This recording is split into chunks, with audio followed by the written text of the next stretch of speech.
Le caviar, c'est un produit extrêmement complexe, compliqué, avec beaucoup de goûts différents, que les gens ne connaissent pas bien et qu'il faut sans cesse expliquer aux gens. Parce que partout, même en Russie d'ailleurs, les gens ne connaissent pas. Pour eux, c'est un produit, alors que ce n'est pas seulement un produit, c'est aussi tout un travail pour élaborer le produit, pour l'amener à un niveau de très haute qualité. Donc, comme pour un vin, ce n'est pas le jus de raisin qui fait le vin, c'est le travail du vigneron qui va faire que, du maître de cave, qui va faire que le vin devient un château Pétrus. De la même manière, un caviar, des œufs d'esturgeon ne sont pas un caviar pétrosian. Il y a un savoir-faire pour amener le caviar à sa plénitude.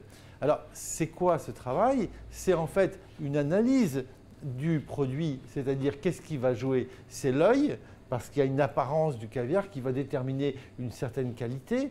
Il y a le toucher, parce que en prenant un grain de caviar, on va voir en fait quelle est sa dureté, comment est la résistance du caviar. Quand on va avoir le goûter, on va apprécier la sensualité du caviar avec ce goût qui va se répartir dans la bouche, mais en même temps le contact du caviar entre la langue et le palais. Et tout ça, sans oublier le parfum bien sûr, puisque le parfum du caviar est un parfum extrêmement particulier. Il peut y avoir des mauvaises odeurs qui ne sont pas agréables du tout. Donc l'ensemble de tout ça fait un bon caviar. Donc il faut trier, il faut choisir, il faut enlever les caviars qui ne sont pas au niveau. Et ces caviars-là vont dans d'autres marques, d'autres circuits de distribution. Notre métier, c'est aussi, en tant que justement leader du marché, la marque la plus connue au monde, c'est aussi de faire l'éducation du client, de montrer au client ce qui est le mieux. Et voilà, donc c'est tout ce travail que moi j'aime faire. Il faut aussi expliquer aux gens ce qu'on en fait du caviar, comment on le mange. De quelle manière on l'accommode? Est-ce qu'on le prend sur un toast, sur un blini? On le prend directement avec la cuillère?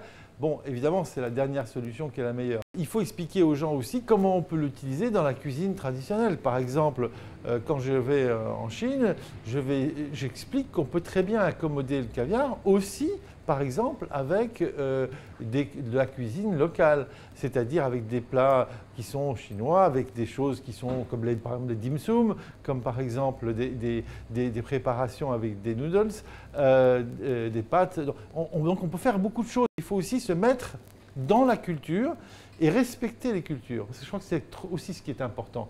Il faut connaître, respecter et expliquer. Alors le caviar, vous savez, a énormément changé depuis 12 ans, puisqu'on est passé du moment où tout le caviar était sauvage à une époque où aujourd'hui tout le caviar est d'élevage. C'est-à-dire que les esturgeons sont élevés pour produire le caviar dans le monde entier. Donc aujourd'hui, il y a une situation qui est un petit peu différente, mais dans laquelle il y a aussi beaucoup de choses à trouver, à magnifier. Parce que aussi, quand on parle de caviar, il faut parler des différentes espèces d'esturgeons. Donc ça, souvent, les gens oublient qu'il y a un certain nombre d'espèces d'esturgeons. Chaque espèce d'esturgeon a son propre goût. Alors, on était habitué au beluga, au cétra sevruga de la mer Caspienne.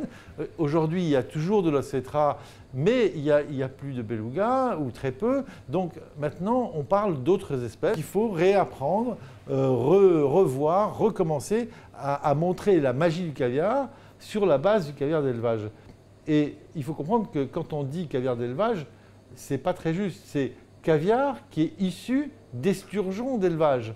Donc, il y a 10 ans qui se passent entre le moment où on va mettre un petit bébé esturgeon dans un bassin et le moment où il va être prêt pour donner du caviar. Donc, il y a ce temps et ce travail qui va être fait et ensuite, bien sûr, toute la sélection comme je viens de l'expliquer.